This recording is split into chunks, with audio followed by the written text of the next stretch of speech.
एक बात मैं आपसे अर्ज करूँ, जरा पता लगा लीजिएगा, ये जो आप बाग में जाते हैं बेहद खूबसूरत फूल देखते हैं ना, इनमें से कोई नेचुरल नहीं। ये सारे फूल क्रॉस करके बनाए गए हैं। जो जंगल में फूल होते हैं निहायत मामूली होते हैं, ये फूल इंसानों ने बनाए हैं। जो आप बाग में देख के वाह वाह कहते हैं, ये इंसानों के बनाए हुए हैं। डिफरेंट फूलों को क्रॉस करके, डेवलप करके, फिर क्रॉस करके इस तरह से बनाए गए। नेचुरल फ्लावर नहीं। किसी जंगल वीरान में जाके आप गुलाब के फूल नहीं देखेंगे।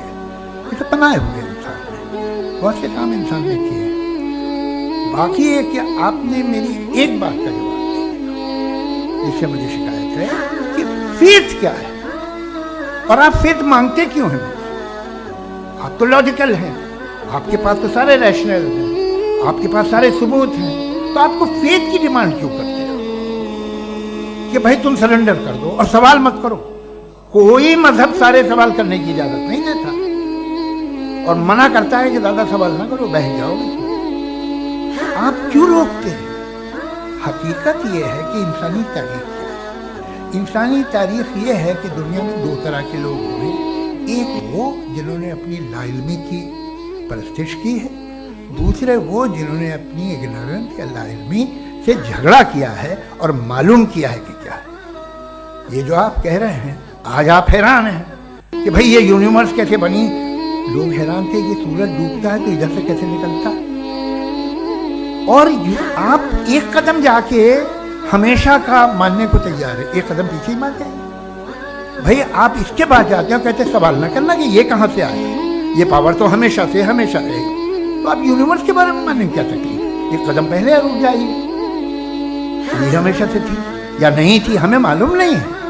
और ये कहना कि हमें मालूम नहीं है, कमाल ये है कि दुनिया के सारे मज़हब सब जानते हैं ये दुनिया कैसे बनी थी, कैसे मिटेगी, मरने के बाद क्या होगा, इनको सब मिलता है। इनको किसी को डायनासोर होते थे पहले ये नहीं पता, किसी को नहीं। किसी भी दुनिया की मजहबी किताब में डायनासोर का जिक्र नहीं, लेकिन बाकी सब बातें, how to make universe in 4 easy lessons and बाकी सब पता है। जिसको सब पता है वो कर रहा है। हमें ये इंकिसार, ये ह्यूमिलिटी होनी चाहिए कि हम ये कहें कि हमें ये बहुत सारी बातें नहीं मालूम, लेकिन हम उनकी परस्तिश ना करें, अपनी लाइल्मी को की परस्तिश ना करें, हम उसे पता लगाने की कोशिश करें। जिस दुनिया में आप बैठे हैं सर, ये हॉल जो है, ये इलेक्ट्रिसिटी जो है, ये माइक जो है, जिस हवाई जहाज से आप आए थे, वो जिस कार से आप यहाँ आए हैं, ये सब उन लोगों की बनाई हुई है जिन्होंने सवाल किए थे। ये दुनिया जिसमें आप आज आराम से हैं, ये उन लोगों की बनाई है कि जिन्होंने सवाल किए थे, और हर स्टेज पे इन सवालों को मकरूह कहा गया था, गलत कहा गया। आप जरा तारीख पढ़िए, बड़ी दिलचस्प किताब है बर्ट्रैंड रसल की, जिसमें उसने रिलीजन एंड साइंस कि कब से रिलीजन जो है साइंस के अगेंस्ट है, और हद तो ये है कि भाप के इंजन के खिलाफ थे, स्टीम इंजन के भी खिलाफ थे, और फतवे हुए उन पर, वेटिकन ने दिए। तो ये हमेशा, अभी जैसे ही ये राइट विंगर आते हैं अमेरिका में पावर में, तो वो जो अपना ये क्या बोलते हैं उसे, सीड क्या बोलते हैं, सीड क्या लोग, हाँ नहीं जी नहीं भाई, वो जो ह्यूमन बॉडी के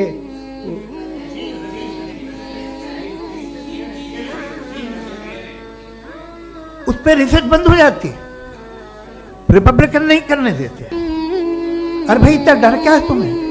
एक जमाने में बहुत नाराज थे ये सारे मजहबी लोग कि ये इंसान तो इंसान बनाने की कोशिश कर रहा है। आपको क्या तकलीफ भाई, बना ले तो बना लेगा, ये खौफ क्या है?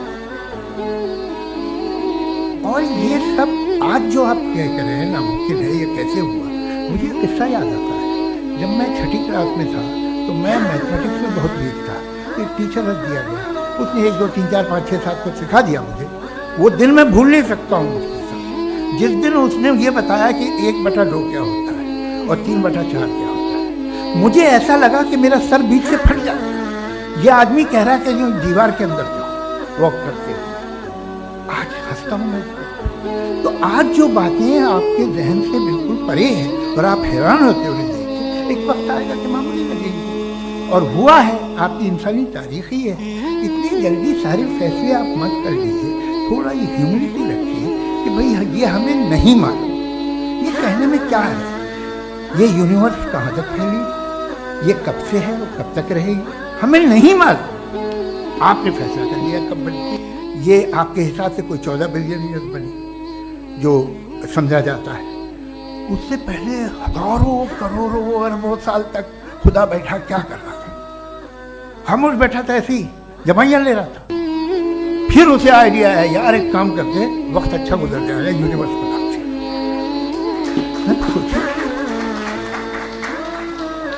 वो तो हमेशा से है ना, मगर यूनिवर्स हमेशा से नहीं है, ये तो बनाई गई है। और उससे पहले क्या था, इनका क्या काम था?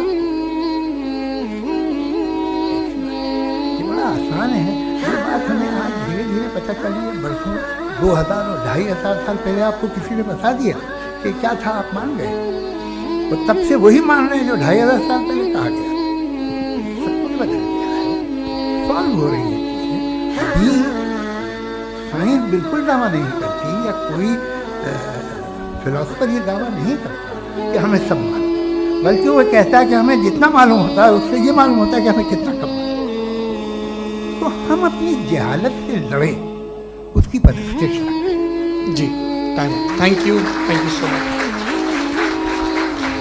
मैं तर्कों की श्रृंखला में राउंड 2 के लिए मुफ्ती साहब को आमंत्रित कर रहा हूँ। आपके पास एक बार फिर से 7 मिनट का वक्त है। शुक्रिया। जनाब जावेद अख्तर साहब कई मर्तबा दोहरा रहे हैं कि फेथ का मतलब बताइए, फेथ का मतलब बताइए। मैंने बता दिया, फेथ सही भी होता है, गलत भी होता है। और आज हम फेथ पे बात नहीं कर रहे, हम ट्रुथ और डज गॉड एग्जिस्ट पे बात कर रहे हैं। क्या डज गॉड एग्जिस्ट, ये ट्रुथ यानी गॉड है या नहीं है, इसमें से दोनों ट्रुथ क्या है। अब आप उसे फेथ कह लें, बिलीफ कह लें, नॉट माई बिजनेस। उसके बाद आपने कहा कि भाई सवाल करने से मजहब रोकता है। मैं कहता हूं जो रोकता है वो रोकता होगा, मैं नहीं रोकता, बल्कि सवाल करें, सवाल करना चाहिए। सवाल कर करके तो हम आगे बढ़ते हैं, तरक्की करते हैं, और इसीलिए मैं आज यहाँ पे आया हूँ। लेकिन सवाल सिर्फ खुदा से नहीं होगा, आपसे भी होगा। सवाल एथिज्म से भी होगा, सवाल सिर्फ मजहब से नहीं होगा, सबसे होगा। और आज मैं सवाल करूंगा और उम्मीद है कि आप जवाब देंगे। अभी तक आपने वैसे कॉन्टिंजेंसी आर्गुमेंट का कोई जवाब नहीं दिया। चलें, आपने कहा यूनिवर्स के बारे में इटर्नल क्यों नहीं बोल देते। ये चूंकि लॉजिकली पॉसिबल ही नहीं है कि यूनिवर्स इटर्नल हो। यूनिवर्स एक कॉन्टिंजेंट चीज है जो टाइम एंड स्पेस के पाबंद है, टाइम एंड स्पेस से बाउंड है। जो टाइम एंड स्पेस से बाउंड होगा वो कॉन्टिंजेंट होगा, जो कॉन्टिंजेंट होगा वो उसकी बिगिनिंग हुई होगी, जिसकी बिगिनिंग हुई होगी वो इटर्नल नहीं हो सकता। ये तो कॉमन सी बात है। आपने कहा कि किसी मजहबी किताब में डायनासोर का जिक्र नहीं है। अफसोस कि आज तक किसी मैथमेटिक्स की किताब में मुझे डायनासोर का जिक्र नहीं मिला। तो इसका मतलब मैथमेटिक्स की किताब बेकार है? नहीं, उसका वो टॉपिक नहीं है। रेवलेशन का और मजहबी किताबों का टॉपिक ये नहीं है कि आपको आके बताए साइकिल कैसे बनाते हैं, या आकर ये बताएं कि जो है डायनासोर कब था। वो तो मोरालिटी सिखाने आया है, गॉड के बारे में बताने आया, नॉन फिजिकल रियलिटी की हकीकत को सिखाने के लिए आया। रिलीजियन साइंस को रोकता है? नहीं रोकता। अगर रोकता है तो गलत करता है। रिलीजियन साइंटिज्म को रोकता है, जिसमें हमारे जावेद साहब मुख्तलिफ हैं। साइंस और साइंटिज्म में फर्क है। साइंटिज्म यह है कि आप समझें कि साइंस और साइंटिफिक मेथोडोलॉजी ये नॉलेज को हासिल करने का वाहिद सोर्स ऑफ नॉलेज है। यह है साइंटिज्म। हम इसे रिजेक्ट करते हैं। हम साइंस को तो तरक्की करते हैं, भाई आप हमारी पूरी तारीख कर लें, पढ़ लें तो आपको पता चल जाएगा। बहरहाल ये अलग टॉपिक है। उसके बाद इन्होंने एक लफ्ज़ कहा, वेटिकन ने फतवा दिया। वेटिकन का फतवे से कोई ताल्लुक नहीं है, दोनों कॉन्ट्राडिक्टरी अल्फाज हैं। उसके बाद उन्होंने कहा कि भाई हमें नहीं मालूम। अगर नहीं मालूम तो क्लियरली कह देना कि नहीं मालूम है, इसमें क्या हरज है। तो वही तो मैं कह रहा हूं ना कि आप कह दें कि नहीं मालूम, लेकिन क्लेम क्यों कर रहे हैं कि गॉड एग्जिस्ट नहीं कर रहा है। आप कह दें नहीं मालूम है, हो सकता है हो सकता ना हो, लेकिन आप क्लेम कर रहे हैं। The moment you say God does not exist, this is a claim, and now the burden of proof is upon you too, जैसे हमारे ऊपर है। और क्यों है मैं बताता हूं, क्यों है ये भी मैं बताता हूं। फिलोसॉफिकली जो क्लेम होता है ना, सिर्फ ये नहीं होता कि इंसान कहे पॉजिटिव क्लेम करे और नेगेटिव क्लेम करे तो बर्डन ऑफ प्रूफ नहीं है। आप मिसाल के तौर पे मैं कहूं कि फुला उस कमरे में कोई नहीं है, मैंने एक नॉलेज का क्लेम किया है। उस कमरे में कोई नहीं है, मैंने एक नॉलेज का क्लेम किया। या तो मैं कहूं मुझे नहीं पता, हो भी सकता है नहीं भी हो सकता है, this is not a claim. लेकिन जब मैं कह रहा हूं कि वहां कोई नहीं है या मैं कह रहा हूं वहां कोई है, दोनों क्लेम है और दोनों के ऊपर बर्डन ऑफ प्रूफ है। हमारे ऊपर भी बर्डन ऑफ प्रूफ है, मैंने कंटिजेंसी आर्ग्यूमेंट दिया, इसे तोड़कर दिखाई। आखिरी चीज इन्होंने कहा कि खुदा दुनिया बनाने से पहले 150 साल पहले या करोड़ों साल पहले क्या कर रहा था। अरे हजरत, चलें बहरहाल मैं जवाब दे देता हूं, आप हमारे रिस्पेक्टेड पर्सनैलिटी हैं, अगर आप नहीं होते तो मैं इसे एंटरटेन ही नहीं करता। टाइम ये 100 साल पहले या 100 साल बाद, पहले बाद में अभी, ये वो अल्फाज हैं जिनका ताल्लुक टाइम से है। टाइम शुरू ही हुआ है यूनिवर्स की बिगिनिंग के बाद, तो उसके पहले खुदा क्या कर रहा था, सवाल इलॉजिकल है, ये फेलेसी है। यानी आप ये कह रहे हैं कि यूनिवर्स के बनने से पहले खुदा क्या कर रहा था, टाइम के बनने से पहले, पहले का ताल्लुक टाइम से, टाइम उस वक्त था ही नहीं, तो ये सवाल ही इनवैलिड है खुदा के ताल्लुक से। दूसरी चीज, आर्ग्यूमेंट ऑफ कंटिजेंसी जो मैंने आपके सामने पेश की है, आपने बार बार ये प्रूफ किया और ये कह रहे हैं कि गॉड ऑफ गैप्स। देखिए पहले नहीं मालूम था, साइंस ने कर दिया। सिंपल्स की मिसाल से मैं समझा देता हूं। जिस गैप्स की आप बात कर रहे हैं ना, साइंस उन गैप्स को जिन चीज के जरिए भी प्रूव करेगा वो कॉन्टिंजेंट ही होगा, अब चाहे वो फोर्स हो, मैटर हो या एनर्जी हो। लिहाजा सवाल हमारा उस वक्त भी वैलिड होगा जब तक कि आप नेसेसरी बीइंग पे ना आ जाएं, और इन्फिनिट रिग्रेस पॉसिबल नहीं है of causes in practical world, तो जाहिर है कहीं रुकना पड़ेगा, जहां रुकेंगे वही खुदा है। दूसरी चीज आपने ये कहा, क्या कह रहा था मैं, किस point? What? Oh no, after that, just now. हाँ, जहां रुकेंगे वही खुदा है। बहरहाल तो टाइम का जिक्र हो गया, गॉड ऑफ गैप, सॉरी या इसकी एक मिसाल आप ले लें। एक कार है, एक साहब ने देखा कि भाई कार जो है उसके व्हील्स कितने अच्छे लगे हुए हैं, सही जगह पे, स्टीयरिंग जो है कितने अच्छे जगह पे लगी हुई, और सीट्स कितने वेल डिजाइंड है, कितनी प्रिसाइजली ये कार काम कर रही है, तो जरूर कोई ना कोई इसे क्रिएट किया है, किसी ने क्रिएट किया है। अब जावेद साहब आए और कहे अरे जनाब बोनेट खोलिए, इसमें इंजन है, इंजन इस कार को चला रहा है, hence prove no one has created the car. This is illogical, this is irrational.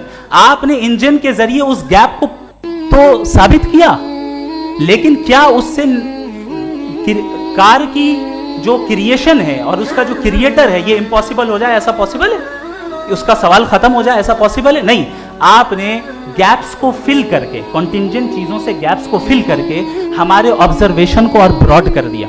अब हमें और पता चल गया कि ये जो कार है इसका सिस्टम कितना ज्यादा कॉम्प्लेक्स है। पहले कम समझते थे, अब कॉम्प्लेक्सिटी और ज्यादा वाजे हो गई। अब हमें समझ में आ रहा है कि हमारी सर्टेनिटी और बढ़ गई कि जरूर इस कार को किसी ना किसी ने बनाया। यही मामला यूनिवर्स का है। साइंस हमेशा फिजिकल वर्ल्ड की चीजों को ही फिल करती जाएगी और फिजिकल चीजों से ही करती जाएगी, क्योंकि एम्पेरिकल एविडेंस का ताल्लुक फिजिकल वर्ल्ड से है।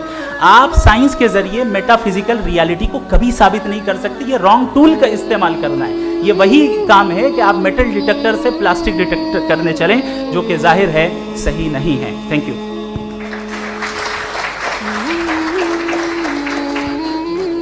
जी, ये आर्ग्यूमेंट का राउंड 2 है। हाँ। 7 मिनट।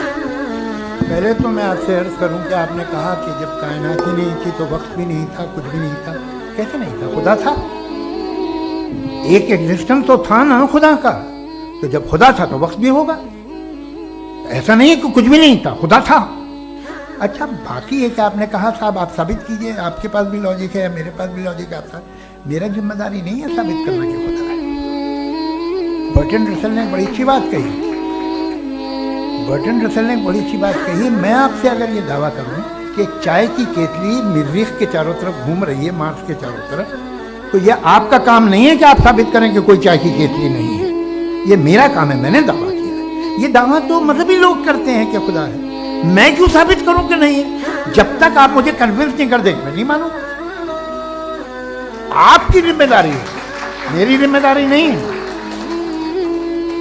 दोयम ये कि ये जो आप कह रहे हैं, जो गैप्स हैं, ये गैप जब जब किसी मजहब को चैलेंज करते हैं, जब ऐसा कोई बात आती है तो हंगामा हो जाता है कि जब वो चैलेंज करें किसी फेथ को। ये तमाम साइन जो है इसे मुख्तलिफ जगहों पे मुख्तलिफ वक्तों में मजहब ने रोकने की कोशिश की है। ये किताब है religion and science Burton Russell की, पढ़िएगा, अच्छी लगेगी आपको। तारीख ही है मजहब की, साइंस से उसका यही रिश्ता। अच्छा, अब ये हम सोचें कि बहरहाल ये वजूद जो है मजहब और ये बिलीव इन गॉड इंसान को बेहतर बना देता है, तो एक काम कीजिए, हिंदुस्तान वर्ल्ड का नक्शा लीजिए और मार्क कीजिए कि रिलीजन कहाँ कहाँ जाता है, कहाँ कहाँ, चाहे वो लैटिन अमेरिका हो या मिडल ईस्ट हो या फार ईस्ट हो या हिंदुस्तान के वो इलाके जहाँ मजहबियत ज़्यादा है। रख दीजिए नक्शा अलग। अब दूसरा नक्शा कि कहाँ कहाँ नाइंसाफ़ी, रिप्रेशन, औरतों के हुकूक की पामाली, जुल्म, डिक्टेटरशिप कहाँ है, नक्शा एक ही होगा। तो आप मुझे बताएं कि जो इसका तरकीब इस्तेमाल क्या है, खुदा का तरकीब इस्तेमाल तो बताइए। आप छोटी सी दवा सड़क पे बेचते हैं, उसकी भी तरकीब इस्तेमाल बताइए। इसके इस्तेमाल से तो फायदे नहीं हुआ किसी को। जो सारे के सारे खराब मुल्क हैं, खराब समाज हैं, वो सारे जुल्म खुदा के नाम पे करते हैं। वो गलत करते हैं, सही करते हैं, मुझे क्या लेना देना उससे। इस्तेमाल से मालूम होता ना। एक विस्की की बोतल कभी शायद देखी हो आपने, लाल रंग की होती है, उस पर रोशनी में छिपड़ी जाए खूबसूरत लगती है, क्या बिगाड़ रही है किसी, उसका इस्तेमाल गलत है, इसलिए आप उसे नापसंद करते हैं। इसका इस्तेमाल गलत है, इस तसव्वुर का इस्तेमाल ही गलत है और हमेशा से गलत है। आप देख लीजिए, इंसानी तारीख देख लीजिए, आज देख लीजिए, हिंदुस्तान देखिए, दुनिया देखिए, क्या होगा। इसे कैसे इस्तेमाल कर रहे हैं फेथ वाले लोग? क्या फेयर हैं, जस्ट हैं, जो अपने खुदाओं पे यकीन रखते हैं? तो किस तरह के लोग? वो लोगों को इंसाफ देते हैं, वो बेहतर इंसान बने। तो इस दवा का फ़ायदा क्या है? चलो बहुत फ़ायदा हो रहा तो मैं इस्तेमाल कर लूँगा, मैं मुझे तो इस दवा का कोई फ़ायदा दिखता ही नहीं। मुझे तो ऐसा लगता, मैं एक और बात बताऊँ, अगर कोई आदमी मजहबी है और अच्छा आदमी है तो मैं उसकी बहुत इज्जत करता, इसलिए कि मेरा ख्याल है मजहबी आदमी का अच्छा होना मुझसे अच्छा होने से ज़्यादा मुश्किल है। भाई हर चीज़ की एक लिमिट है। आप इतना भाग सकते हैं, इतना नहीं भाग सकते, इतना वजन उठा सकते हैं, इतना नहीं उठा सकते, इतना दूर देख सकते हैं, इतना दूर नहीं देख सकते। उसका कॉमन सेंस कहता है कि आप में नेकी का भी एक कोटा होगा। अब आप अगर सुबह जाते हैं अपनी इबादत गाह और इबादत करते हैं तो बाहर निकलते हैं तो आप यही महसूस करते हैं कि आपने एक बहुत अच्छा काम किया, आपकी नेकी का बहुत बड़ा कोटा खर्च हो गया जिससे किसी को कोई। मैं तो नहीं जाता हूँ तो मुझे तो किसी को खाना खिलाना पड़ेगा, किसी बेवा की मदद करनी पड़ेगी। मैं अपना कोटा कैसे कंज्यूम करूँ? आप अपना कोटा सारे मजहबी लोग इंतहाई यूजलेस कामों में यूज करते हैं। उसके बाद भी अगर आपने बच्ची है थोड़ी सी शराफत तो भाई वाह क्या।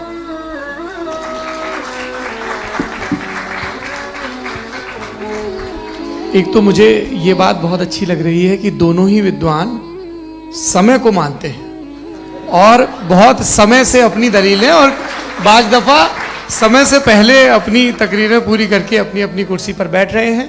ये इस आर्ग्यूमेंट का राउंड 2 पूरा हुआ। अब रिबटल का राउंड 2 है और उसके बाद क्रॉस एग्जामिनेशन होगा। नहीं, आपका आर्ग्यूमेंट हो गया सर। हमारे यहाँ स्कूल के सिलेबस में पंच परमेश्वर कहानी पढ़ाई जाती है, प्रेमचंद जी की लिखी हुई। आप निश्चिंत रहिए, आपकी कोई राउंड में मिस नहीं होने दूंगा। रिबटल का राउंड 2 मुफ्ती शमाइल नदवी साहब।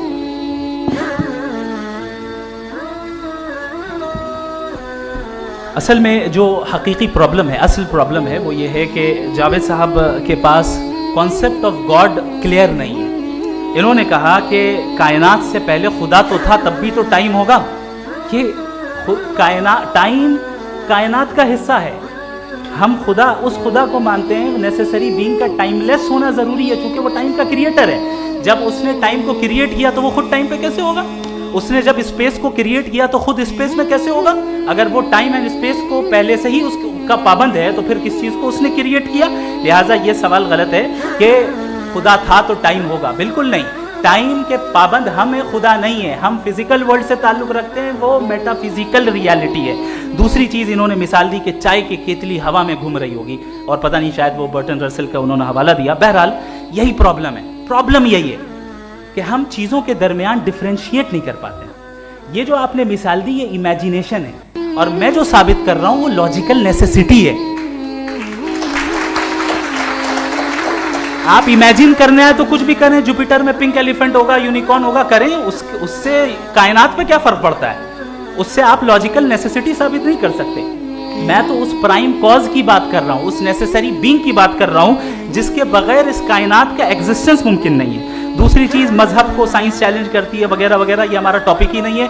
मैं इस पर बात करूंगा तो फिर मेरा वक्त चला जाएगा। मजहब के ऊपर चूंकि हमारी डिस्कशन नहीं है, साइंस को मजहब और बिलखुसूस मैं और हमारा वर्ल्ड व्यू कम अज कम साइंस को पीछे नहीं करता है, साइंटिज्म की मजम्मत करता है। इसकी वजाहत मैंने पहले कर दी।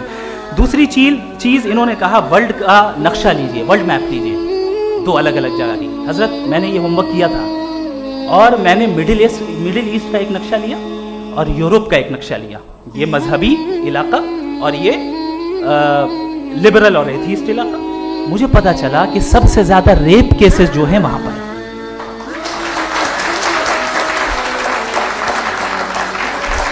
मुझे ये पता चला यूएन की रिपोर्ट के मुताबिक, मैं ये अपने घर से नहीं लेके आ रहा, कि जो वर्किंग वुमेन है यूरोपियन कंट्रीज में, उसमें 81% वुमेन सेक्सुअल हैरेसमेंट का वर्क में शुमार हो रही है। ये मिडिल ईस्ट में नहीं हो रहा है, वो मजहबी लोग हैं इसलिए नहीं हो रहा है। दूसरी चीज आपने ये कहा कि मजहबी आदमी का अच्छा होना हमारे अच्छे होने से बहुत मुश्किल है, बहुत मुश्किल है। तो इसका मतलब यह है कि गॉड के अलावा आपके पास अच्छे और बुरे का कोई स्टैंडर्ड है। मैं चाहूंगा कि कन्वर्सेशनल स्टाइल वाली डिस्कशन और सेगमेंट पे इसी पे बात कर लेते हैं। Thank you very much.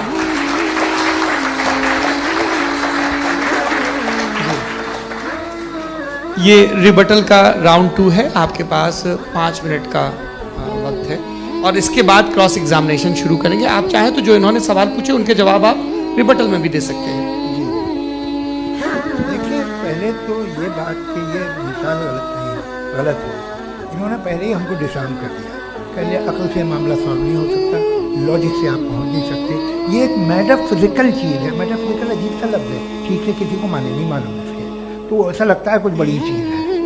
अरे भाई क्या होता है मेटाफिजिकल, बताओ, खड़ी हो।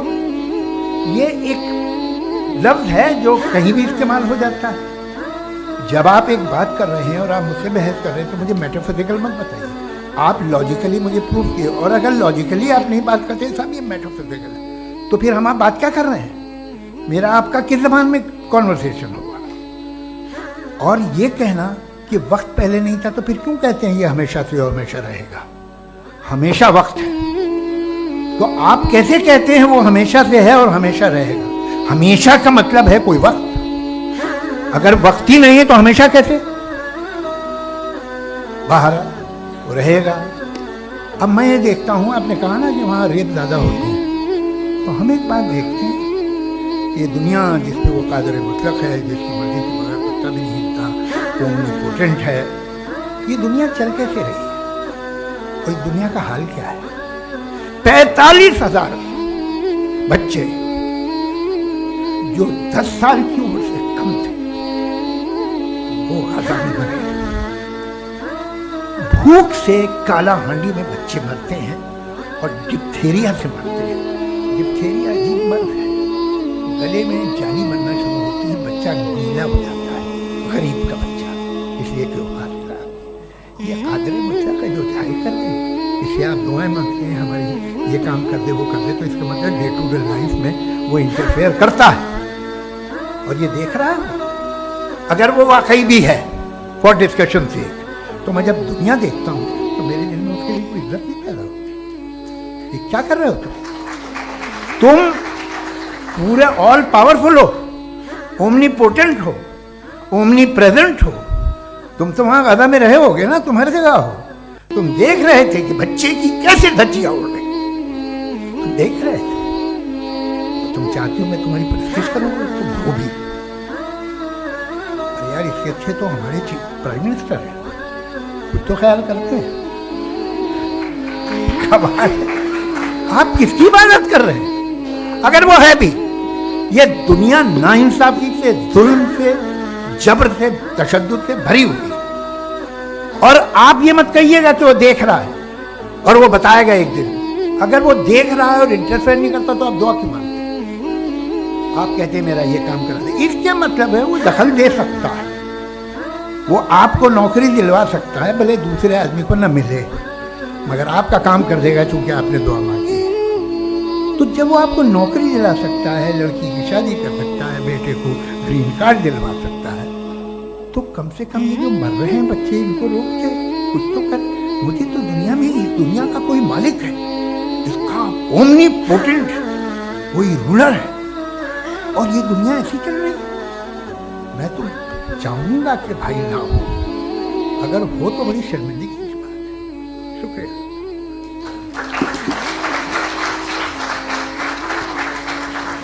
देवियों और सज्जनों, इस बहस के 2 राउंड और 2 रिबटल पूरे हो चुके हैं। अब सबसे ज़रूरी और सबसे मुश्किल राउंड शुरू हो रहा है, क्रॉस एग्जामिनेशन का। अब इन विद्वानों की सज्जनता की एक परख भी होगी और वक्त हमने 16 मिनट का तय किया है। पहला सवाल आप पूछना चाहेंगे? जी बिल्कुल। आप माइक ले लीजिए।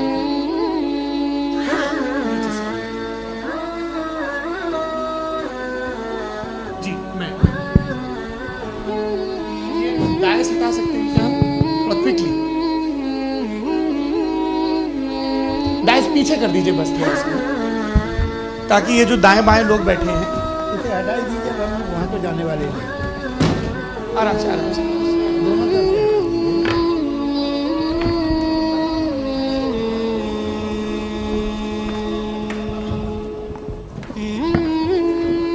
इस बीच आप लोग भी अपने अपने सवाल तैयार कर लें। ये ध्यान रखेंगे कि मैं यहाँ से सवाल लूँगा, आप लोगों को अपना हाथ ऊपर करना है, अपना नाम बताना है और अधिकतम 3 वाक्यों में अपना सवाल पूरा करना है। कई लोग सवाल की जगह भाषण देने लगते हैं, उससे आज बचना है। जी मुफ्ती साहब, पहला सवाल आपका, 16 मिनट हैं, हम दोनों लोगों के सवाल लेंगे। जी जी बहुत शुक्रिया। आपकी जो अभी बात हुई बहुत अहम थी, मैं इसको चाहूँगा कि आगे डिस्कस करूँ, लेकिन चूँकि अभी ये वो सेगमेंट है क्रॉस एग्जामिनेशन, तो सबसे पहला सवाल आपसे ये है कि जो मैं इतनी देर से कॉन्टिंजेंसी आर्ग्यूमेंट आपको बता रहा था, ये अकल से ही बता रहा था हजरत, आप ये बताएं कि आप इन्फिनिट रिग्रेस ऑफ कॉजेस को पॉसिबल मानते हैं या नेसेसरी बीइंग के एग्जिस्टेंस को सही समझते हैं? चूंकि 2 ही ऑप्शन हो सकता है, आप ये बताएं। देखिए, आपको मैं ईमानदारी से बात करूँ, एक तो मैं कॉन्टिजेंसी वर्ड ठीक, और इस वक्त भी जो आपने अंग्रेजी के अल्फाज इस्तेमाल किए वो ज़रा थोड़े से मुझे डिफ़िकल्ट और कॉम्प्लिकेटेड लगे, तो आप ज़रा सिंपल ज़बान में सवाल कर सकते हैं? बिल्कुल कर सकता हूँ। यूनिवर्स की हर चीज़ कॉन्टिंजेंट होने का मतलब ये है कि वो अपने एग्जिस्टेंस में किसी के ऊपर डिपेंडेंट है। जो भी चीज़ डिपेंडेंट होगी वो चीज़ इंडिपेंडेंट नहीं हो सकती, तो उसका कोई ना कोई कॉज होगा। तो अब आप क्या समझते हैं कि ये इन्फिनिट रिग्रेस है, यानी कॉज पर कॉज, कॉज पर कॉज, कॉज पर कॉज, और कभी कोई यानी ये एंडलेसली चलता रहा? क्योंकि अगर ऐसा होगा तो हम तो एग्जिस्टेंस में आते ही नहीं। लॉजिकली ये मुत्तफक अलैह चीज़ है, मुत्तफक अलैह अग्रीड अपॉन। इस पे हमने एग्री किया था कि मुश्किल शब्द आएगा तो अर्थ बताना पड़ेगा। तो इन्फिनिट रिग्रेस तो पॉसिबल नहीं है, तो कहीं ना कहीं आपको रुकना पड़ेगा ऐसे नेसेसरी बीइंग पर। नहीं, कोई जरूरत नहीं रुकने की। किसने कहा आप रुकना पड़ेगा? आप रुकते हैं खुदा पे, आप नहीं रुकते। आप कहते हैं वो हमेशा से, जब उस वक्त से है जब वक्त नहीं था। आप कहाँ रुकते हैं कि अब हुआ था वो? आप नहीं कहते। हम क्यों नहीं मान सकते कि यूनिवर्स जो है और बल्कि मल्टीवर्सेस जो है वो हमेशा से हैं, वो बनती हैं, बिगड़ती हैं। एक हमारे यहाँ एक चीज़ है ब्लैक होल, वो समेट लेता है वापस, फिर ब्लास्ट होता है, फिर फैल जाता है। और इसमें हमारी तो खैर कोई औकात ही नहीं है इंसान की। एक छोटे से जर्रे पे हम 50-60 साल की उम्र रखते हैं, जो करोड़ों अरबों साल की कायनात है उसमें, और पैदा भी नहायत ही बेहुदा वजह से हुए थे। तो इसमें ये सोचना कि इसकी वजूहात और ये क्यों है, ये डिपेंडेंट है, ये हम देख रहे हैं। क्या मालूम, आप सोचिए कि ये जो फैल रही है कायनात, ये कहाँ फैल रही है, ये कहाँ जा रही है, और ये फैल क्यों रही है? अरे बना ली थी तुमने, रुको भैया, हाँ काफ़ी है। ये फैल क्यों रही है? ये और कौन सी कायनात जिसे मैं दूरबीन से देखता हूँ तो 2 बिलियन लाइट ईयर पे है, उससे मेरा कोई वास्ता ही नहीं। 2 बिलियन ईयर यानी अगर मैं 80,000 माइल्स पर सेकेंड से चलूँ तो 20 करोड़ साल में वहाँ पहुँच जाऊँगा। इसकी ज़रूरत क्या थी? ये दुनिया, ये कायनात तो इंसान अशरफुल मखलूक़ात के लिए बनाई गई ना। तो ये सब ये टर्म समझ में नहीं आ रहा, इसमें कोई खास समझने वाली बात थी भी नहीं। ये जो अल्टीमेट कहा यह जाता है कि ये जो पूरी यूनिवर्स है, ये जो दुनिया है, ये इंसान के लिए होता है। ये सब इंसान के लिए। क्यों साहब, सही है ना? बिल्कुल, लेकिन इसका ये मतलब नहीं कि किसी चीज के पीछे रीजन आपको नहीं पता तो रीजन नहीं है, इसे कहते हैं नहीं, मुझे नहीं पता, लेकिन मेरी जिम्मेदारी नहीं है। वो बिल्कुल सही कहा था उसने, बर्टन रसल ने, आपने उसे मजाक में टाल दिया कि भाई आप एक दावा कर रहे हैं, मैं क्यों कहूं कि ये गलत है दावा? आप प्रूफ कीजिए, मेरे पे जिम्मेदारी ही नहीं, मैंने थोड़ी कहा है। आप प्रूफ कीजिए कि ये सही। आप आर्ग्यूमेंट ऑफ कंटिंजेंसी का जवाब ही नहीं दे रहे हैं। पूछना चाहेंगे है? आप सवाल पूछना चाहेंगे मुफ्ती साहब से? क्योंकि ये क्रॉस एग्जामिनेशन के दौर है, आप जैसे पहले बोल रहे थे फेथ को लेकर कुछ। मैं ये पूछना चाहूँगा कि खुदा ने जो भी रेवलेशन किए हैं, एक मज़हब के नहीं बहुत से मज़हबों में किए हैं, अलग अलग रेवलेशन है। कहीं कुछ एक बात है, कॉन्ट्रडिक्शन भी है आपस में, कहीं कुछ आप कर सकते हैं, कहीं कुछ नहीं कर सकते। ऐसा नहीं कि सबकी कोड ऑफ मॉरल एक है। तो ये किस्सा क्या है? अब आप ये देखिए कि मुझे कभी कभी लगता है कि जो फुटबॉल फाइनल होता है, लाखों लोग होते हैं, फिर वो टीवी कवर कर रही करोड़ों लोग, अगर उसमें खुदा की एक बूमिंग आवाज़ आ जाती, मैं गॉड हूँ, तो सारे लोग अभी सुन लेते और टीवी पे भी सुन लेते, किस्सा खत्म होता। ये इतनी राजदारी क्या है कि तुम सामने कुछ तो सबूत दे दो हमें सॉलिड। ये कह साहब ये यूनिवर्स कैसे बनी, इससे मसला क्या हल होगा? मैं पूछूंगा आपसे खुदा कैसे बना? क्यों नहीं पूछूंगा कैसे बना? बल्कि वो तो कायनात से कहीं ज़्यादा इंटेलिजेंट है, कायनात से कहीं ज़्यादा कॉम्प्लेक्स। जी वो हमेशा से भाई आप कहेंगे मैं मान लूँगा। अच्छा, दोयम वो कादिर मुतलक, यानी कादिर मुतलक का मतलब ओमनीपोटेंट, जो चाहे कर सकता है। आपको नौकरी दिलवा सकता है, आपकी अच्छी जगह शादी करवा सकता है, आपके पड़ोसी का मुकदमा हरवा सकता है, आपको जिता सकता है, सब काम करता है। वो इस दुनिया को चला कैसे रहा है?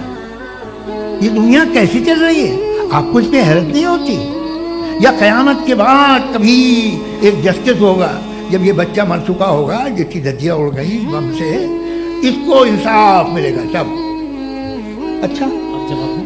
जी मैं इसीलिए आप सबसे पहले आपने रेवलेशन और स्क्रिप्चर्स की बात की, इस पे मैं बात कर सकता हूँ, लेकिन आज नहीं करूँगा क्योंकि वक्त कम है। कभी और इस पे डिस्कस करेंगे, मैं तैयार हूँ उस पर भी बात करने के लिए। ये अभी से राउंड 2 की भूमिका तय हो रही है। Does God exist round 2? चूंकि आज गॉड के एग्जिस्टेंस पे बात है, तो मैं उसी के रिलेटेड जो है आपके सवालात को एंटरटेन भी करूंगा और मैं भी पूछूंगा।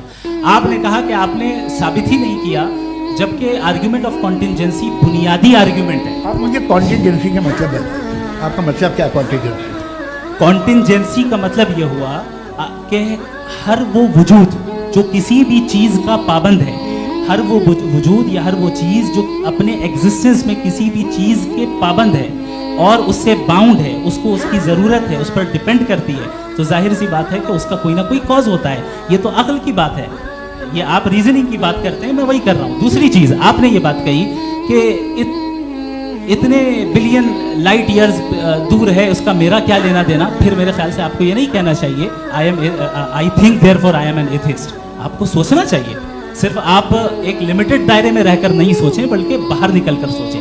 आपने तीसरा सवाल किया, आपने 2-3 सवाल एक साथ। ऐसी बातें ना कीजिए, कुछ को इतराज हो जाएगा आप पे कि आप कुछ भी सोचिए। ये इजाज़त आपको है नहीं, मुझे है।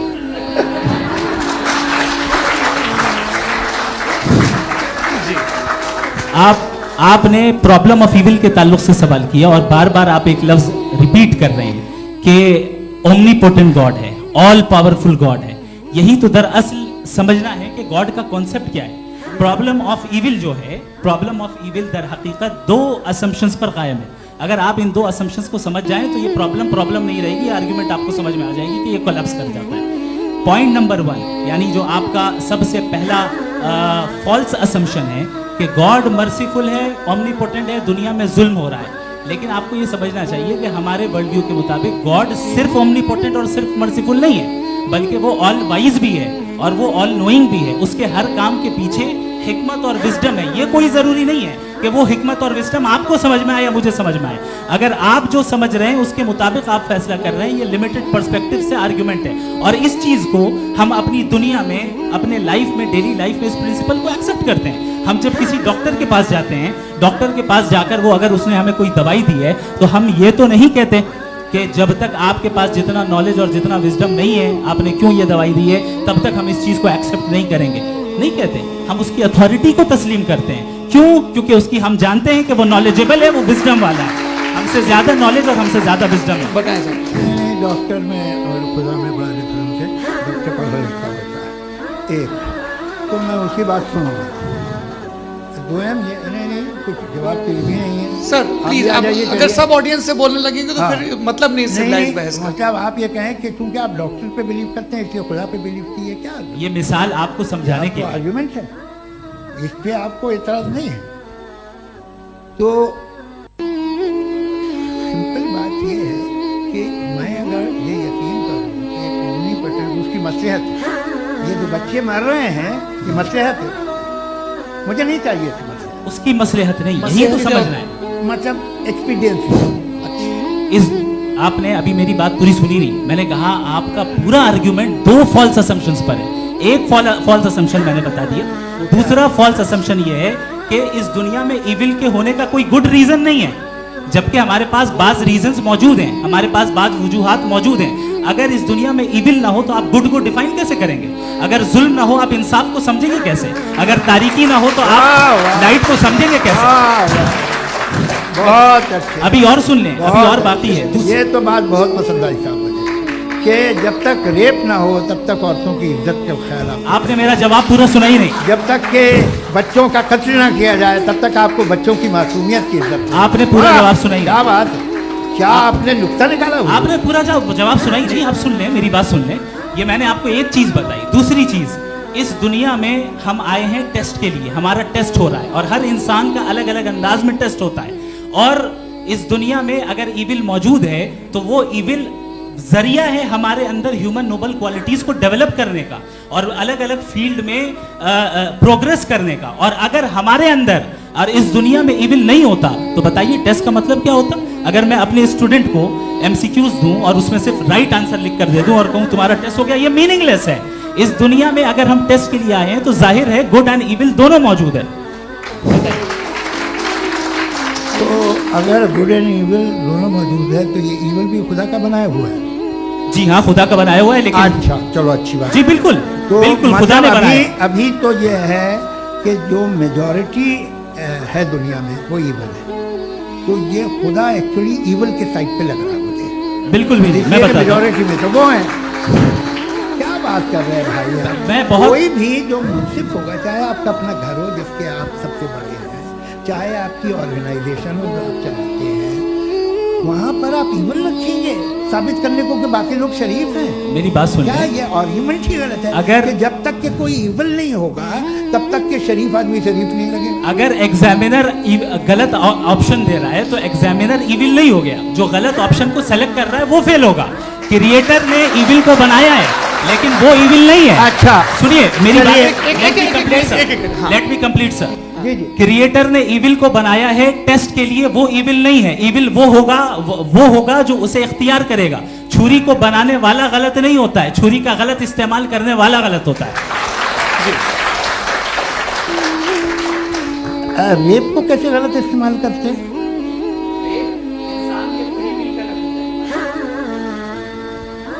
ये रेप कैसे गलत इस्तेमाल होता है? अब सुन ले, अब सुन ले। गलत इस्तेमाल होता है। हाँ मैं बता रहा हूँ ना, कैसे गलत? मैं बता रहा हूँ कि जो इविल इस दुनिया में मौजूद है उसके कई सारे तरीके हैं। एक तरीका इंसान का अपना फ्री विल है। अब अगर कोई रेपिस्ट रेप कर रहा है तो इसका गॉड का कसूर नहीं है, वो अपने फ्री विल का गलत इस्तेमाल कर रहा है, उसको सजा मिलनी चाहिए। अच्छा। और उसी के लिए जहन्नम बनाई गई है। ये फ्री विल का भी बड़ा चक्कर है। आप जब कोई बुरा काम करते हैं, कोई बुराई होती है, तो ये कहा जाता है कि ये फ्री विल है। 7 billion free wills are moving on this planet. 7 billion free will. और एक आदमी अपनी फ्री विल से मुझे कत्ल कर दे तो मैं खुदा की मर्जी से मरा हूँ कि इसकी फ्री विल की वजह से? मेरी मौत खुदा के हाथ है या ये फ्री विल वाले के हाथ है? खुदा ने फ्री विल का निजाम बनाया है और उस निजाम का गलत इस्तेमाल करके कोई आपको मार रहा है, इस्तेमाल करके मेरा कत्ल कर देता है। अब मेरी मौत का जिम्मेदार कौन है? वो इंसान जिम्मेदार है। वो इंसान। जी। तो ये कहना कि और उसको सजा मिलेगी। तो अब आप आगे चलिए कि ये तय करना कि अल्लाह ही या खुदा, सॉरी अल्लाह ने, खुदा ही जिंदगी देता है, खुदा ही मौत देता है, ये गलत है। बिल्कुल गलत नहीं है। हाँ, नहीं, निजाम उसी ने बनाया फ्री विल का। निजाम मौत और हयात का उसी ने बनाया। You are contradicting yourself. अभी आपने कहा कि एक आदमी ने फ्री विल से आपको मार दिया, इसमें उसे फ्री विल दी गई थी, उसने गलत इस्तेमाल किया। 7 billion free wills are moving on this planet और आप चाह रहे हैं कि मैं सिर्फ खुदा का ध्यान करूं। ये 7 बिलियन फ्री विल्स को मुझे लुक आफ्टर करना पड़ेगा कि नहीं? ये तो तबाहियां कर रही हैं और तबाहियां ज्यादा हो रही हैं। बिल्कुल। तो अगर आप बताएं अगर खुदा नहीं है फॉर एग्जाम्पल, तो आप इविल को कैसे डिसाइड करेंगे? यानी how can you define evil objectively without God? देखिए, दुनिया में 2 तरह के जानवर हैं। एक जो अकेले रहते हैं जंगल में और एक जो ग्रुप्स में रहते हैं। ग्रुप में जो भी रहेगा, चाहे वो आपका फाउंडेशन हो, चाहे कोई क्लब हो, चाहे कोई पॉलिटिकल पार्टी हो, चाहे कोई यूनिट हो, उसमें आपको इंटरेक्ट करने के रूल बनाने पड़ेंगे। यानी लोग तय करेंगे। लोग तय करेंगे। अगर लोगों ने ये तय किया कि किसी का रेप करना सही है, आप जस्टिफाई करेंगे? आपका फाउंडेशन तो ये हो गया ना कि लोग ही विल डिसाइड करेंगे। नहीं। अरे दुनिया में ऐसे ग्रुप्स हैं जो रेप को जायज़ मानते हैं सर्टेन हालात में। मैं डिटेल में नहीं जानूंगा, आप भी जानते हैं। ये जो आईसिस वाले थे जिन्होंने क्या किया था, तो उन्होंने क्या किया उसका खुदा से कोई ताल्लुक नहीं है सर। मैंने सिंपल सवाल किया कि इविल को आप डिफाइन करते कैसे हैं? आइए वापस आइए जी। आप साथ में तभी रह सकते हैं जब कुछ आप ऐसे उसूल डेवलप करें जिसमें हर एक का बेसिक तहफ़्फ़ुज़, हर एक का बेसिक राइट हो और हर एक को कोई आराम हो। यही तरीका है किसी भी ऑर्गेनाइजेशन जिसमें एक से ज़्यादा लोग हैं और वो ऐसे चलती है ज़िंदगी। उसमें अगर आप गड़बड़ करेंगे तो तबाही होगी, नुकसान होगा, बर्बादियाँ आएंगी। और अगर उसमें आप घर ले लीजिए ना, एक हस्बैंड है, एक वाइफ है, बच्चे हैं, वालदा भी हैं, 2 बहनें भी हैं, एक भाई भी है। अब इसमें कोई निज़ाम आपको चाहिए साथ में रहने का और एक दूसरे पे भरोसा रहे, एक दूसरे के बहीख्वाह हों, एक दूसरे की मदद करें, ऐसी जिंदगी। सर आपकी बात आ गई। आप ये कह रहे हैं कि लोग डिसाइड करेंगे क्या सही है क्या गलत है, यही है? मेजॉरिटी डिसाइड करेगी क्या सही है क्या गलत है? अरे भाई बिल्कुल। मेजॉरिटी अगर ये कहे कि नाजी जर्मनी के साथ जिस तरह मेजॉरिटी थी कि जेनोसाइड करना सही है, आप जस्टिफाई करेंगे? उस वक्त आपका ये सवाल सिर्फ उसके बाद क्लोजिंग। हाँ, उस वक्त प्लेनेट पे जो लोग थे उनमें कितने लोग हिटलर को सही समझते? अच्छा, प्लेनेट की मेजॉरिटी तय करेगी सोसाइटी की नहीं। प्लेनेट की मेजॉरिटी गॉड के एग्जिस्टेंस को सही मानती है, आप क्यों नहीं मानते? ये हेलो ये क्रॉस क्वेश्चन का राउंड यहाँ पर समाप्त होता है। और ये बड़ा अच्छा है कि इस तरह से फ्रेगमेंट कर दिया गया है ताकि जो मरकरी ऊपर जा रहा है नीचे जवाब दे दूं। जी। प्लेनेट की ज़्यादातर मेजॉरिटी कुछ दूसरे मजहबों के खुदा को मानती है। आप उन्हें नहीं, आप तो मेजॉरिटी की बात कर रहे हैं। अच्छा, ये क्लोजिंग आप ये कह रहे हैं इविल और गुड को डिसाइड मेजॉरिटी करेगी। मेजॉरिटी जो कर दे वो सही हो जाएगा। क्लोजिंग इसको जैसा आप ही लोगों ने तय किया है उसी फॉर्मेट को फॉलो कर लेते हैं। भाई मैंने तो भले लोगों पे एतबार किया और तब मॉडरेशन तय किया। जी, आपके पास 5 मिनट का वक्त है, क्लोजिंग आर्ग्यूमेंट है, उसके बाद हम ऑडियंस से क्वेश्चन आंसर लेंगे जावेद साहब के क्लोजिंग आर्ग्यूमेंट के बाद। ओके, बहुत शुक्रिया जी।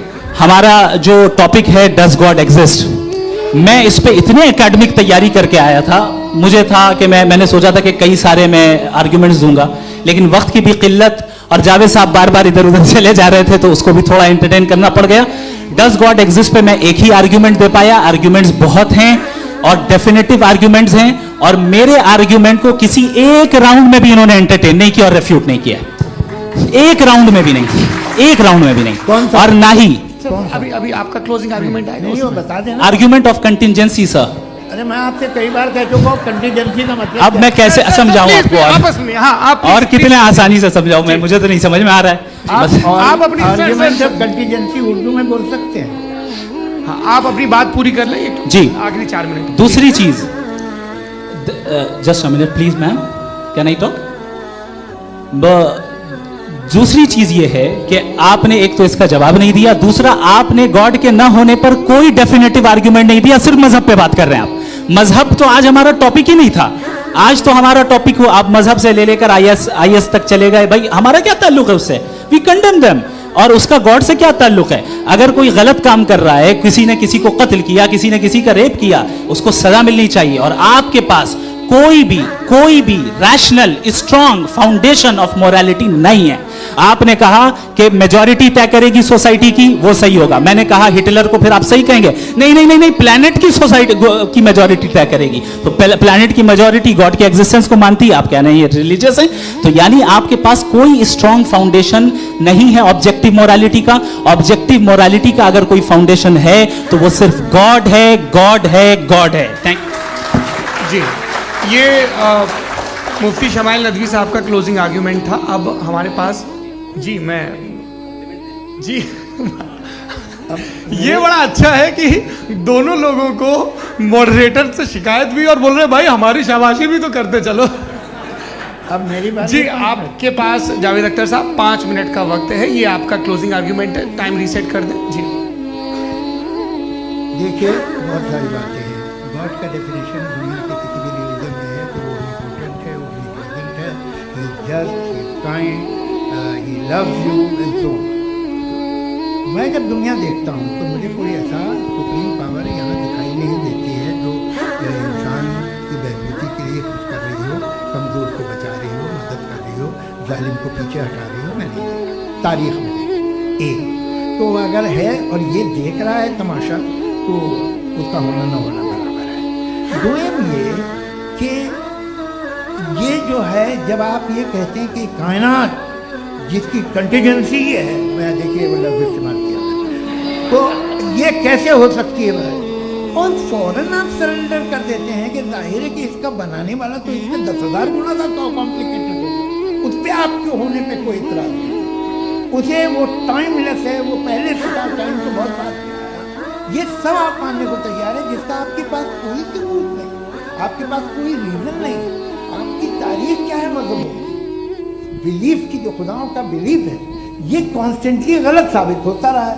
मतलब आप कहें कि अरिस्टोटल के ज़माने में तो सब जाहिल थे, वो भी इतने ही यकीन से खुदा पे यकीन रखते थे, जो अब नहीं रहा, ये भी नहीं रहेगा। आप लिख लीजिए और इसके आसार आपको दुनिया में दिखाई देना शुरू हो चुके हैं। ये बहस क्या आज से 100 साल पहले इस तरह हो सकती थी? यहाँ तक तो आपको हम ले आए हैं। तो सर अरे इनको मदद की जरूरत नहीं भाई, ये सेल्फ सफिशिएंट आदमी है, आप क्यों इनकी मदद कर रहे हैं? Sir please. तो ये जो है तमाम बातें अपनी जगह हैं। ये एक पैकेज है। आप अकेले, कोई आदमी ऐसा नहीं जो सिर्फ गॉड को मानता है, उसके साथ बहुत पैराफर्नेलिया आता है, अलग अलग पैराफर्नेलिया आते हैं। They are only, they have always created chaos in the society. मैं तो आपको सीधा ऑफर देता हूँ कि दुनिया में 10 इम्पॉर्टेंट बिलीव है। आप एक मानते हैं, 9 नहीं मानते, 9 में आप एथियस्ट हैं, 9 को आप बिल्कुल रीजनेबली मेरी तरह देखते हैं। तो 90 मजहबी आदमी भी 90% एथियस्ट है, वो दूसरे खुदा नहीं मानता, एक खुदा मानता है अपना वाला, बाकियों को कहता है गलत है। अगर आप मानना ही बंद कर दे तो आपका 10% चांस है कि आप सही हैं और 90% चांस है कि आप गलत हैं। मेरा मशवरा है, आप मानना छोड़ दिए तो 50% चांस होगा कि आप सही हैं और 50% चांस होगा, 40% आप गेन करेंगे बाय बिकमिंग एन एथियस्ट।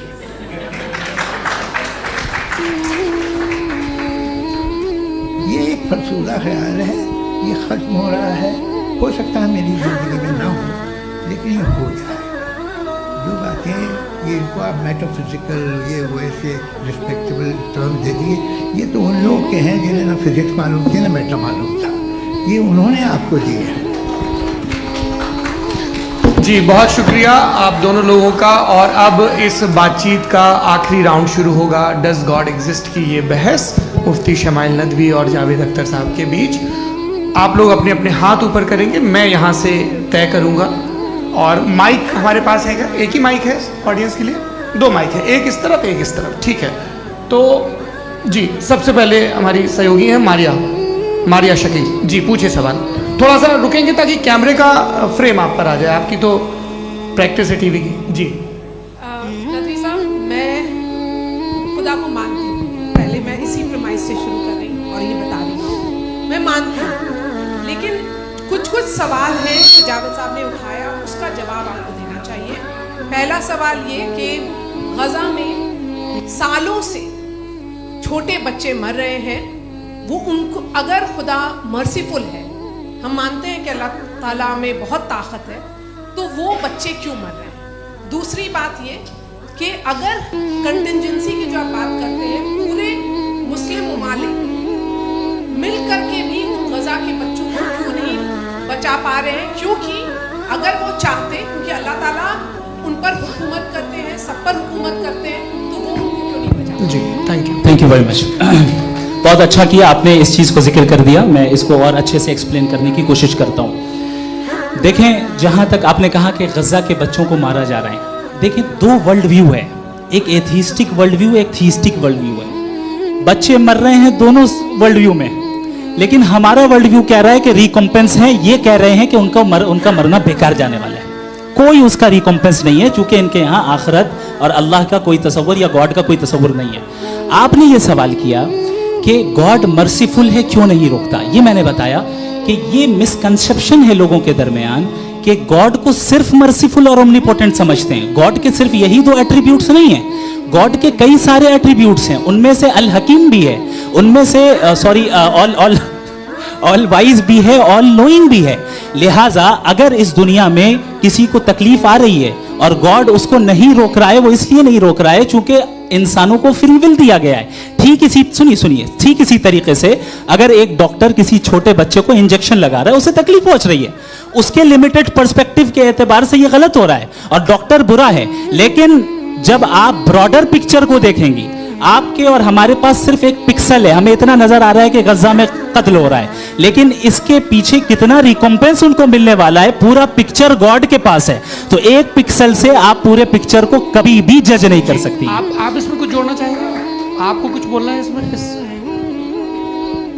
आपने बहुत अच्छा जस्टिफिकेशन दिया, ये आप वहाँ के प्राइम मिनिस्टर इजराइल के उन्हें भेजिए, बहुत खुश होगा। आप जस्टिफिकेशन दे देना कि अगर गॉड नहीं है तो बच्चे क्यों मर रहे हैं, आप बताएं। वो ये सवाल पूछ रहे हैं कि अगर आप ईश्वर का अस्तित्व नहीं मानते हैं तो उन बच्चों की मौत को आप कैसे इंटरप्रेट करते हैं? ये दुनिया जो है, जो ताकतवर लोग होते हैं वो एक नाइंसाफी करते हैं। तो ये अच्छा काम है आपके नजदीक, तो नेचर नाइंसाफी पे मबनी है। अरे मेरे भाई, आप नेचर की कहाँ बात कर रहे हैं, इंसान की बात। जी, तो फिर जब मैं इंसान की बात कर रहा था, आप नेचर की बात करने लग गए। क्रॉस एग्जामिनेशन नहीं, हाँ अब आप मुझे बोलने नहीं देंगे तो अलग बात है, आप बोलिए, मैं मुझे कोई चीज़ नहीं। जी नहीं, ये क्रॉस एग्जामिनेशन तो ले लीजिए जी, बोलिए। ठीक है। बात ये है कि ह्यूमन सोसाइटी तभी साथ में रह सकती है जब वो मोहब्बत से, एकता से, एक दूसरे के एहतराम करके रहे। इसके अलावा पॉसिबल नहीं है, अकेले तो इंसान रह नहीं सकता। वहाँ पर कुछ लोग हैं जो फाउल करते हैं, वो फाउल हमेशा से तारीख में होता है। आज ये हो रहा है, जो हो रहा है बहुत बुरा हो रहा है, बहुत जालिमाना है, बहुत जाबराना है। उसको आप कहें कि ये बच्चों को कॉम्पनसेशन मिल जाएगा या इसकी इंजेक्शन है, इंजेक्शन तो हेल्थ के लिए दिया जाता है। आप ये कह रहे हैं कि ये बच्चों की जो धज्जियाँ उड़ रही हैं ये इंजेक्शन है, ये टेस्ट है, ये टेस्ट है और उस टेस्ट में उनको ऐसा रिकॉम्पेंस मिलेगा जो आपके तसव्वुर के बाहर है। ये आप 3 बरस के बच्चे को बारूद से उड़ा के टेस्ट ले रहे हैं, वाह। वो नहीं ले रहा है, खुदा नहीं उड़ा रहा है, इजराइल उड़ा रहा है जी। ये तो उसको कंडेम अगला सवाल लेते हैं, प्रोफेसर पुरुषोत्तम अग्रवाल। मुफ्ती साहब, एक निवेदन आपसे, कम से कम थोड़ा सा माइक क्लोज एक रिलीजियस और फिलोसफिकल कर मैम प्लीज। एक रिलीजियस और फिलोसफिकल ट्रेडिशन है जो ब्रह्मांड को यानी यूनिवर्स को ही अंतिम मानती है। सर्वम खलु इदम ब्रह्मम, this is Chandogya Upanishad and it completely rules out the existence और नेसेसिटी, आपके शब्दों में necessity of a creator, the creation itself is the creator. तो एक मिनट प्लीज। दूसरा जो सवाल आपने अभी जो आप बार बार कह रहे हैं कि भगवान विद्वान भी है, वाइज, सब जानने वाला, तो अगर विजडम में दुनिया भर के पापों और अत्याचारों को बर्दाश्त करना शामिल है, तो फिर इसका मतलब ये हुआ कि अगर मैं फ्री विल से उसको अपोज करता हूं तो ईश्वर की विजडम और मेरी फ्री विल में कॉन्ट्राडिक्शन है। Because when I am opposing whatever is happening in Gaza, then I am opposing the God's will और गॉड्स विजडम। जवाब लेते हैं क्योंकि तो गॉड की विजडम में, एक मिनट सर प्लीज सर, ये एक जुमला, गॉड की विजडम है कि गाजा में जो कुछ हो रहा है वो हो रहा है, मैं उसको अपोज कर रहा हूं, तो मैं गॉड की विजडम के खिलाफ जा रहा हूं। एक सवाल। दूसरा ये नहीं आपने दो ऑलरेडी। सर आप और सवाल कर लें, लेकिन मुझे दो जवाब दे। सर, पहले आपने ये कहा, सुनिए मेरी बात सुनिए। भाई इजराइल के गॉड के मुताबिक तुम्हारा ठीक हो रहा है ना? नहीं हो रहा है, ठीक नहीं हो रहा है, मैं बता रहा हूँ क्या हो रहा है। आप तशरीफ रखिए, मैं बता रहा हूँ क्या हो रहा है। Late me complete please. एक सेकंड गाइस, एक सेकंड। ये देखिए ऐसा है कि ये सब बड़ा आपस में विचार विमर्श के बाद ये तय हुआ था कि कुछ नियम बना लिए जाएं ताकि एक टाइम बाउंड बातचीत चले। और भाई साहब आप बड़ा जरूरी काम कर रहे हैं, लेकिन कैमरे के फ्रेम में आके उस काम को गड़बड़ कर दे रहे हैं। ठीक है गुरु, अब मेरे को कहीं का गुस्सा कहीं निकालना था, सॉरी। नहीं कोई गुस्सा नहीं है जी। तो प्रोफेसर ने सवाल पूछे, आप उनके जवाब दें। और थोड़ा ये सब लोग थोड़ा ख्याल रखें भाई, सवाल संक्षिप्त रखें जी। आपने दो सवाल किए। सबसे पहला ये कहा कि हमारे पास ये कॉन्सेप्ट है कि ये यूनिवर्स खुद नेसेसरी बीइंग है, creation itself is the creator. How irrational is this कि मैं एग्जिस्ट करूंगा बाद में, लेकिन अभी एग्जिस्ट कर भी रहा हूं, यानी एक ही टाइम में एग्जिस्ट भी कर रहे हैं, नहीं भी कर रहे हैं। This is not true. दूसरी चीज आपने कहा कि अगर इजराइल में, सॉरी माफ कीजिएगा, Israel doesn't exist, occupied Palestine में अगर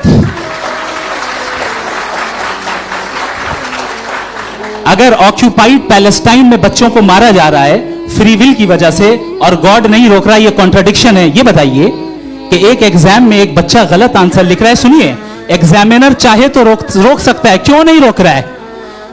ये कॉन्ट्रडिक्शन है, ये कॉन्ट्रडिक्शन नहीं है। माइक नहीं सर, ये आपस में ये क्या आपका सवाल?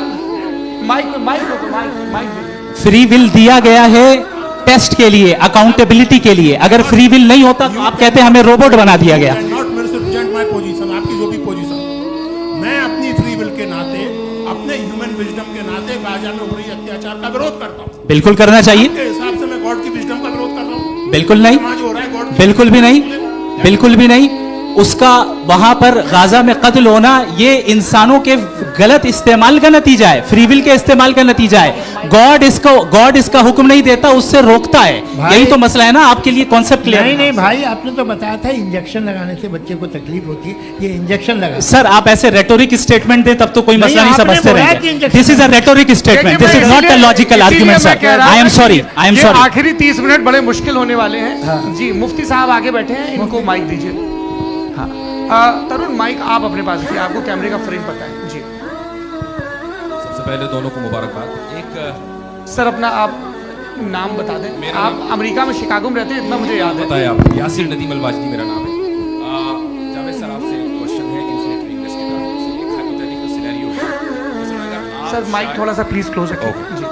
अगर आप शायर इसलिए हैं कि आपके कोई उस्ताद शायर थे, और वो इसलिए शायर थे कि उनके कोई उस्ताद शायर थे, और इसी तरीके से हम माजी में पीछे चलते चलते चले जाएं और कहीं ना रुके, तो माफ कीजिएगा आप कभी शायर नहीं हो सकते। लेकिन आप शायर हैं, आपका शायर एग्जिस्ट करता है, इसका मतलब ये है कि आप कहीं ना कहीं रुके हैं। तो मेरा सवाल ये है कि क्या आप इन्फिनिट रिग्रेस ऑफ कॉजेस को लॉजिकल फैलेसी मानते हैं या नहीं मानते? हाँ या मैं इन्हें लॉजिकल फैलेसी नहीं मानता हूँ, लेकिन मेरा प्रॉब्लम यह है कि जब मैं नहीं मानता हूँ तो I continue with this logic, जो फैलेसी नहीं हो। आप एक जगह रुक जाते हैं जाके, आप कहते हैं ये गेंद कैसे बनी, ये जजीरा कैसे बना, ये समंदर कैसे बना, ये ज़मीन कैसे बनी, और अचानक गॉड पे जाके आपको ब्रेक लग जाता है। एक बार आप सवाल नहीं करते कि भाई इनको बनाने वाला तो इनसे भी कॉम्प्लिकेटेड हो, वो कैसे बना, उसके बारे में आपने इत्मीनान कर लिया वो हमेशा से। तो अगर आप उसे हमेशा से मानते हैं तो फिर ये मान लीजिए कि कायनात हमेशा से, क्या तकलीफ ठीक है? अच्छा सर सर सर क्यों नहीं हो मैं सकता? बताऊं प्लीज।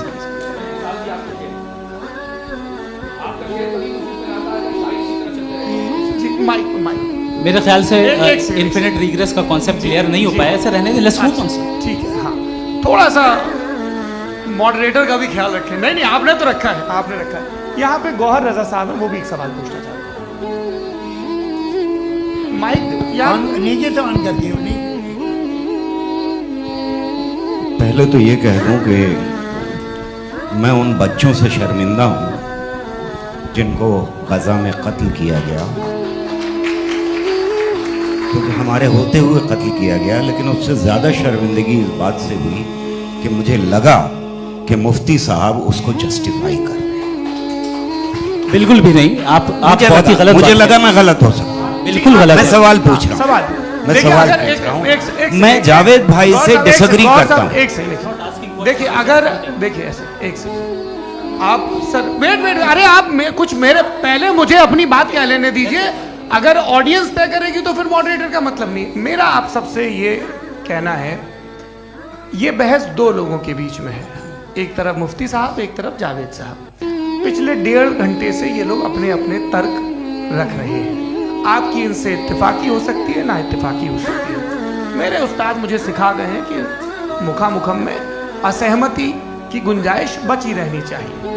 अगर मैं आपकी बहुत इज्जत करता हूँ गौहर साहब, आपने जो कमाल की किताबें लिखी साइंटिफिक टेम्परामेंट, लेकिन मेरी ये गुजारिश है आप सबसे कि यदि आप इन लोगों ने जो बोला उन पर टिप्पणियां करेंगे तो ना वक्त की पाबंदी रहेगी ना वो अनुशासन। आप सवाल पूछ लें, उस सवाल में जो बात आ जाए वो आ जाए।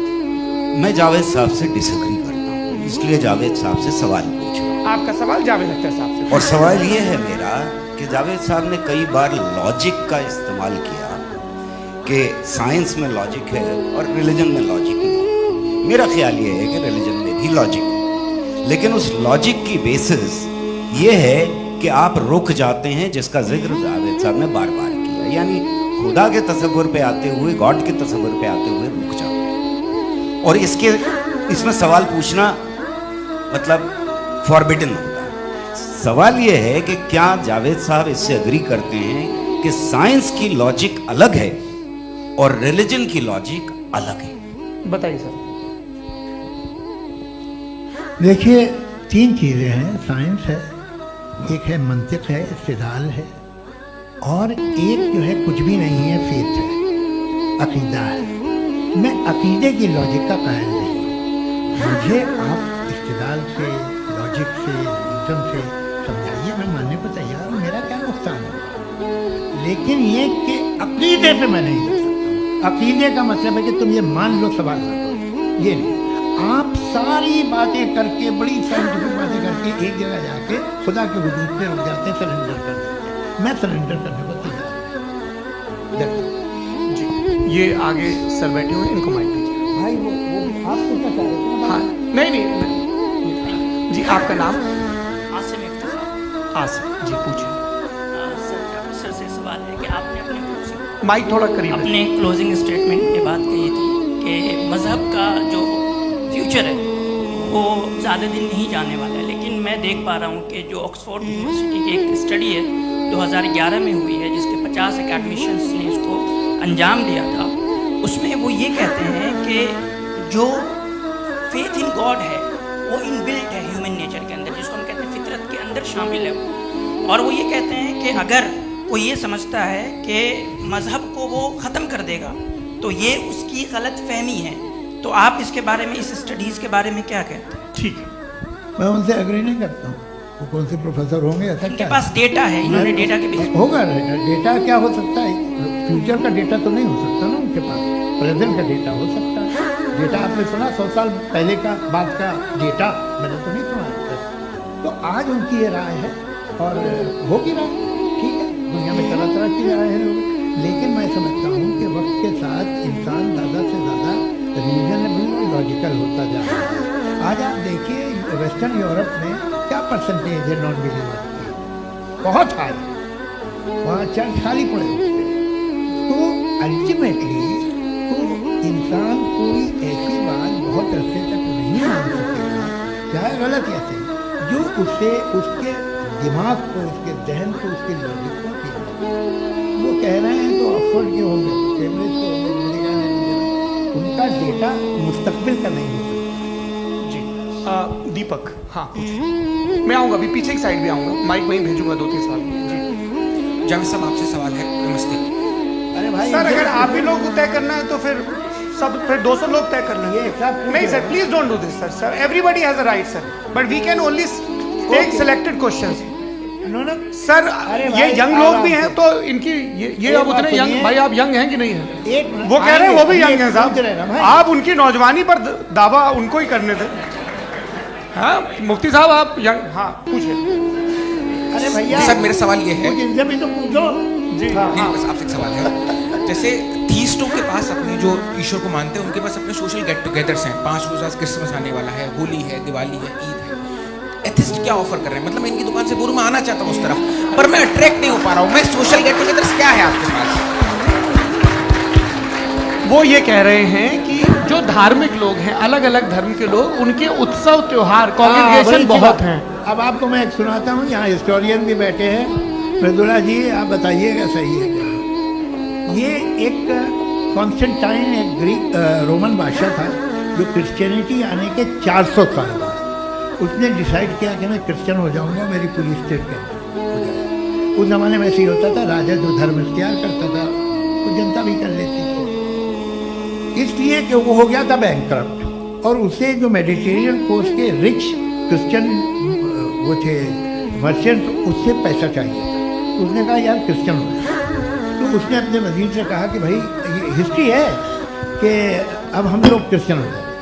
पहले सर हो जाएंगे, कोई प्रॉब्लम नहीं है, लेकिन एक प्रॉब्लम ये है कि 17 दिसंबर से 25 दिसंबर तक जो पेगन फेस्टिवल होता, जो पेगन टेबल हो, जो फेस्टिवल होता है वो बंद हो जाएगा, इसलिए कि हम क्रिश्चियन हो गए तो होगा नहीं।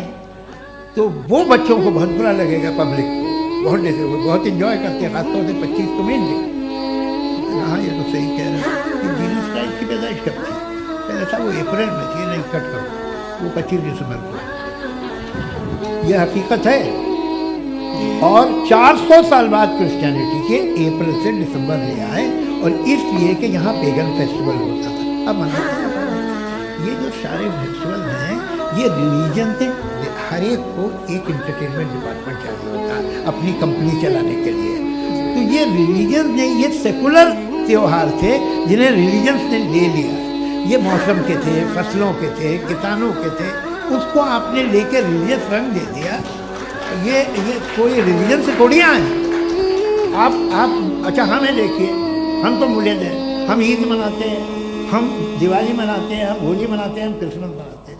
बम्बई की फिल्म इंडस्ट्री की सबसे बड़ी होली हमारे घर, सबसे बड़ी ईद हमारे घर। वो हमारी सोशल, हमारे हेरिटेज है। ऐसा थोड़ी है कि we will throw the baby along with the water. ये तो अच्छी चीज़ है, इन्हें रखो, जो बेकार है फेंक दो। जी हाँ हेलो जी, मेरा सवाल नादवी जी से है। जैसा कि आपने बोला कि गॉड टाइम के भी परे हैं और गॉड इतनी कॉम्प्लेक्स चीज़ है कि उसे ह्यूमन माइंड समझ नहीं सकता, और गॉड ने अर्थ पे फ्री विल भी दे दी है, तो आप अपना वक्त ज़ाया क्यों कर रहे हैं गॉड के बारे में बात करके? अपन को तो बात करनी चाहिए कि सोसाइटी को बेहतर कैसे करें। जी, मैं गॉड वही बताता है सोसाइटी को कैसे बेहतर करे। अभी मैं आपका जवाब देता हूँ। आपने कहा कि टाइम पे वो एग्जिस्ट नहीं करता, सो जैसा आपने बोला कि गॉड बहुत ही कॉम्प्लेक्स चीज़ है। मैंने कहा ही नहीं कि कॉम्प्लेक्स है, तो आपके अल्फाज है। कॉम्प्लेक्स का लफ्ज गॉड के लिए सुइटेबल नहीं है। क्यों? क्योंकि कॉम्प्लेक्स वो चीजें होती हैं जो ऑब्जेक्ट हो। God is not an object जिसको आप इंस्ट्रूमेंट के जरिए लेबोरेटरी में जाके टेस्ट करें, oh it's very complex. No, वो कोई कार का इंजन नहीं है।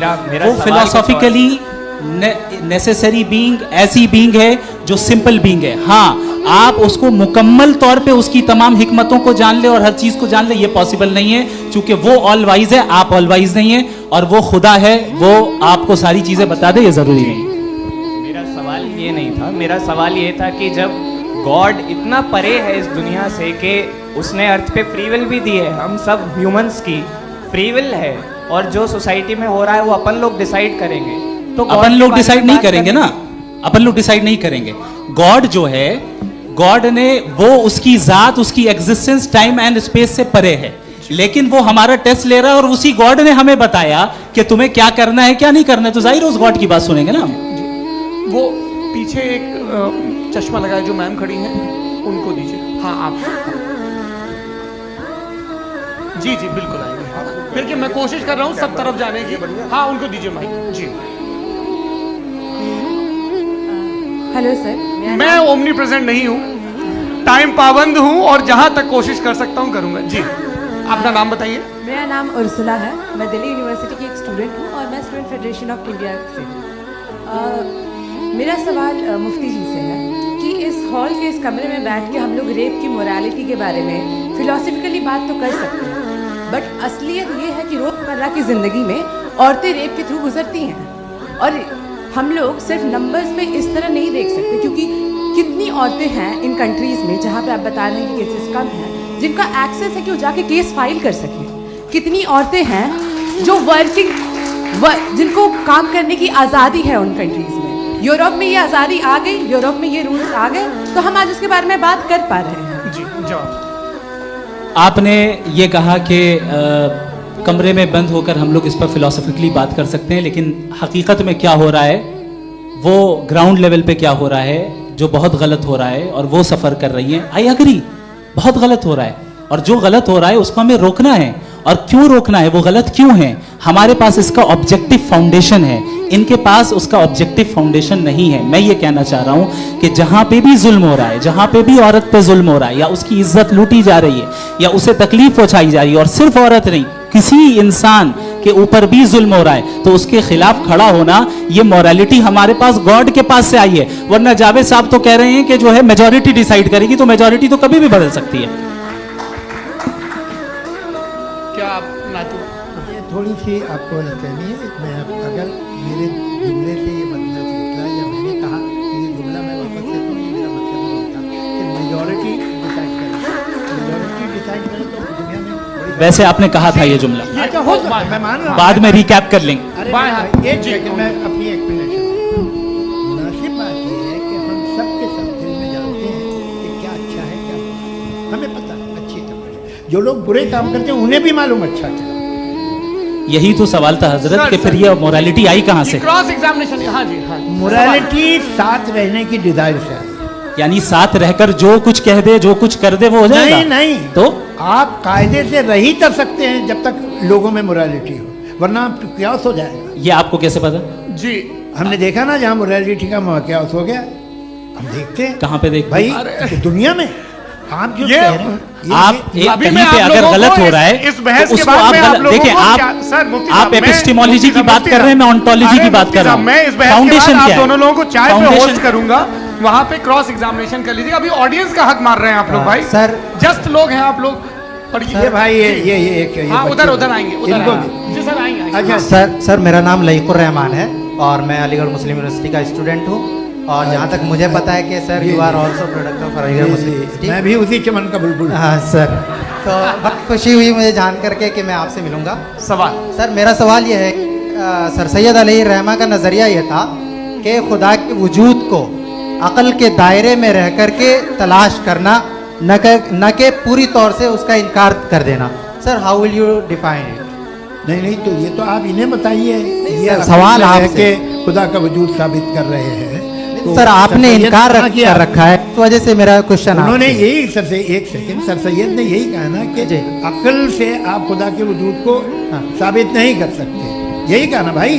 वो उन्होंने कहा कर सकते हैं और वो कर दिया गया आज। वो तलाश करना या साबित करना अक्ल से ताल्लुक, अक्ल से नहीं हो सकता। सर अरे सवाल तो सुन लीजिए जी। अक्ल से नहीं हो सकता है, यही कहा ना आपने। अक्ल से हो सकता है, अरे वो यही कह रहे हैं भाई, आप बता रहे हो सकता है, वो तो कुछ और। आप अगर सर देखो नौजवान फोन ले लो, वो इतनी कमाल की यूनिवर्सिटी है। अरे भाई दे दो मेरी ना बात जरा तो- एक मिनट, अरे दे दो मेरे भाई भाई। मेरी बात सुनो, नहीं, माइक मैं पे समझ- बोलो ताकि जो लाखों लोग देख रहे हैं। माइक दे दो ना। अरे देंगे ना माइक, तुम ठहरो तो। हाँ सर, मेरा सवाल ये था कि सर सैयद अलैहिर्रहमा का एक नज़रिया था अपना कि खुदा का जो वजूद है उसको अक़ल के दायरे में रह करके तलाश करना है, न कि पूरे तौर से इनकार कर देना है। ये उनका कॉन्सेप्ट था। लेकिन मेरा सवाल ये है कि आप इसको कैसे डिफाइन करते हैं, एक्सप्लेन कैसे करेंगे, मैं आपसे जानना चाहता हूँ, क्योंकि you are the product of Aligarh Muslim University. मुझे अक़ल के दायरे में रख के मैंने बहुत तलाश की, मुझे मिला नहीं। हाँ ये इधर उधर वो चश्मा लगाए जो, हाँ उनको दे दीजिए। जी जी फटाफट पूछिए, बस 5 मिनट है, 5 मिनट में खत्म हो रहा है। हाँ मुफ्ती साहब, एंड मेरा सवाल जावेद अख्तर साहब से। क्या नाम है आपका? फैज, पूछिए फैज साहब। तो मेरा सवाल ये है कि अभी जो एथियस्ट है वो problem of evil argument use कर रहे हैं अगेंस्ट मुस्लिम्स, राइट? कि इस दुनिया में इतना सारा इविल है और अगेंस्ट मुस्लिम तो यहाँ अगेंस्ट थियस्ट। हाँ थोड़ा सा करेक्ट कर लीजिए भाई, पूरी मशक्कत ही इसी बात की थी कि किसी एक मजहब पे बात न टिके। जी, तो बेसिकली ये आर्ग्यूमेंट ऐसा है कि इस दुनिया में इतना ज़्यादा ईवल एग्जिस्ट करता है और अगर एक ऑल गुड गॉड है तो वो रोकता क्यों नहीं है? लेकिन इस सवाल में एक हिडन अजम्पशन ये है कि इस दुनिया में ईवल एग्जिस्ट करता है। अब एथियस्ट ये कैसे ऑन्टोलॉजिकली प्रूव कर सकते हैं कि इस दुनिया में ईवल एग्जिस्ट करता है? मैं आपको बताता हूँ, थोड़ा सा समझाइए। नहीं सर, आप हम लोग इनको सुनिए। नहीं please don't do that. I want to explain ontologically. नहीं हम समझ गए सर, इनको अब जवाब देने दीजिए। अच्छा सवाल पूछ लो। मैं अभी तक क्या था वो मैं थोड़ा सा ऐड ऑन कर लेता हूँ। तुम गुरु, तो हम जब इसका राउंड 13 करेंगे ना तब तुमको स्टेज पे बिठाएंगे। जी तो हाँ जल्दी से। तो देखिए एथियज्म के हिसाब से सब कुछ रैंडमली बन गया है, सब कुछ एटम्स और मॉलिक्यूल्स है। एक पत्थर में और मुझ में सिर्फ इतना फर्क है कि हम लोग एटम्स और मॉलिक्यूल्स का अलग अलग रीअरेंजमेंट है। अब एक पत्थर को कोई इंसान तलवार से 2 टुकड़ों में काट दे या मुझे, according to atheism it is same. There is no evil and good according to atheism. जी अच्छा, फैज साहब का सवाल ये है कि हाँ कोशिश भी करते तो इससे गलत सवाल नहीं कर पाते। एक लाइफ फॉर्म है और लाइफ फॉर्म में फीलिंग है, मतलब लाइफ फॉर्म सुनता है, देखता है, टेस्ट कर सकता है, फील कर सकता है। तो उसकी जो ये जो क्वालिटी इस बबल में आ गई है वो जानवर में भी है, इंसान में भी है। तो जाहिर है कि उसे कोई तकलीफ पहुंचेगी, तो चूंकि उसके पास वो सेंसिटिविटी है तो मैं करेगा। पत्थर में वो सेंसिटिविटी नहीं है। तो ये क्या सवाल हुआ कि अगर पत्थर को काटा तो पत्थर को तकलीफ नहीं होती, तो आपको काटे तो आपको क्यों तकलीफ हो? बैठ जाइए। जी हाँ अगला सवाल। हाँ पूछे जी जावेद अख्तर साहब। अरे भैया सब आप लोग मुफ्ती साहब को छोड़ रहे हैं तो मेरे ही पीछे पड़े हैं क्या? पीछे चलो बोलो भाई। You asked how God can exist when children die in Gaza. हाँ? You asked how God can exist when children die in Gaza, and you also mentioned the rise of atheism in Europe. But the same events also are leading many atheists and non-believers to turn towards faith. How do you interpret this contradiction, where suffering pushes some away from God, yet brings others closer to belief? आपको एक बात बताऊं, दुनिया perfect तो कहीं भी नहीं है, हर जगह कुछ खामियां हैं। बेटा एक मिनट, आप ही को कहेंगे देखो वो तो कुछ खामियां, कमजोरियां, खराबियां सब जगह है। लेकिन अगर देखोगे ईमानदारी से कि दुनिया सबसे ज़्यादा महज़ब कहाँ है, एक आम शहरी को कहाँ हुकूक हासिल है, वो बोल सकता है, अपनी मर्ज़ी से काम कर सकता है, अपनी मर्ज़ी से राय दे सकता है, हुकूमत के ख़िलाफ़ बोल सकता है, बरसर इक़्तिदार लोगों के बारे में बोल सकता है, सरमायादारों के ख़िलाफ़ बोल सकता है। तो आपको ये स्कैंडिनेवियन कंट्रीज में मिलेगा, वेस्टर्न यूरोप में मिलेगा। मैं नहीं कह रहा वो परफेक्ट है, बिल्कुल नहीं, वहाँ बहुत ख़राबियाँ भी हैं, परफेक्ट तो कोई। लेकिन जिन जिन मुल्कों में, लैटिन अमेरिका देखो, गल्फ देखो, वहाँ पर आपको ये ज़रूर है कि रेप नहीं होते होंगे। रेप की ज़रूरत क्या है भाई? उसको तो ख़रीद लो, घर में रखो, तो सड़क पर रेप करने की क्या ज़रूरत है? मगर सुनिए, मगर हकीकत ये है कि वहाँ शख्सी आज़ादी राय देने की, बोलने की नहीं है। जी ये एक आखिरी सवाल मुफ्ती साहब से। हाँ मैम इनको माइक दीजिए। मेरा नाम मनीषा है, मैं हरियाणा से आई हूँ। मैं मुफ्ती साहब से एक बात पूछना चाहती हूँ। आप बार बार जावेद साहब को कॉन्ट्राडिक्ट तो कर रहे हैं कि आपने ये कहा, लेकिन आप भी अजम्पशंस के बेसिस पे बात कर रहे हैं। आपने खुदा के होने का कौन सा प्रूफ पेश किया है खुदा की एग्जिस्टेंस का अब इस सवाल को अलग रहने दीजिए, कौन एथीस्ट है कौन नहीं है। और दूसरी बात जो आपने एक छोटी सी कही थी कि ये फ्री विल का इस्तेमाल करता है इंसान अपनी, लेकिन इस फ्री विल का इस्तेमाल में मतलब खुदा ने ये दे दी सबको ये इजाज़त कि वो कितना घिनौनापन और कितने ज़्यादा ख़राब से ख़राब तरीके इस्तेमाल कर सकता है। जवाब सुन जी। आप फ्री विल को मानती है ना, या कहती है कि फ्री विल नहीं है ना, मानती है ना? तो अब आपके पास इसका कोई एक्सप्लेनेशन नहीं है कि अगर एक इंसान उस फ्री विल का इस्तेमाल करके गलत काम कर रहा है और बच के अच्छी ज़िंदगी गुजार के निकल जा रहा है, उसका कोई रिकम्पेंस नहीं है। हमारे वर्ल्ड व्यू में जो इंसान गलत काम कर रहा है उसको भी रिकम्पेंस यानी उसका बुरा बदला मिलना है, और जो सही काम कर रहा है उसको सही बदला मिलना है। लिहाजा जो फ्री विल है वो इस तरीके से है कि एक लिमिटेड टाइम तक खुदा ने मोहलत दी है। ऐसे नहीं कि छूट दे दी, जो करना है करते रहो हमेशा। वक्त आएगा जब एग्जाम का टाइम खत्म होगा तब रिजल्ट आएगा, दौराने एग्जाम जबरदस्ती आपको नहीं बताया जाएगा। अरे भाई एक सेकंड जी, एक सवाल मुफ्ती साहब से मेरा, मुफ्ती साहब से एक सवाल। रुक जाइए, आपसे फोन, आप इसके बाद आपसे यहीं रहेंगे वो। हाँ, बोलिए। मैं मुफ्ती साहब एक ही सवाल करता हूँ कि अगर जो हो रहा है फ्री विल से हो रहा है और एक दिन बरोज़ क़यामत इंसाफ होगा मैशर में वगैरह वगैरह, तो दुआ क्यों मांगते हैं? दुआ मांगते हैं इसके मतलब है अभी भी उसने ये डिपार्टमेंट रखा है कि मैं रोज़मर्रा की जिंदगी में बिल्कुल बिल्कुल ही कैन। तो तुम कैन हो, तुम मुझे नौकरी दिला देते हो, मेरे बेटे को ग्रीन कार्ड दिला देते हो, और 45,000 बच्चे मरते हो उन्हें रोकते नहीं हो। नहीं तो क्या आप ये कह रहे हैं कि इस दुनिया में जालिमों को कभी पकड़ ही नहीं होती है? अरे जो भी पकड़ होगी वो बच्चे रोते हैं। बिल्कुल, देखिए मैंने अपने ओपनिंग स्टेटमेंट में यही कहा था कि जनाब जावेद साहब सिर्फ इमोशनल आर्गुमेंट देंगे।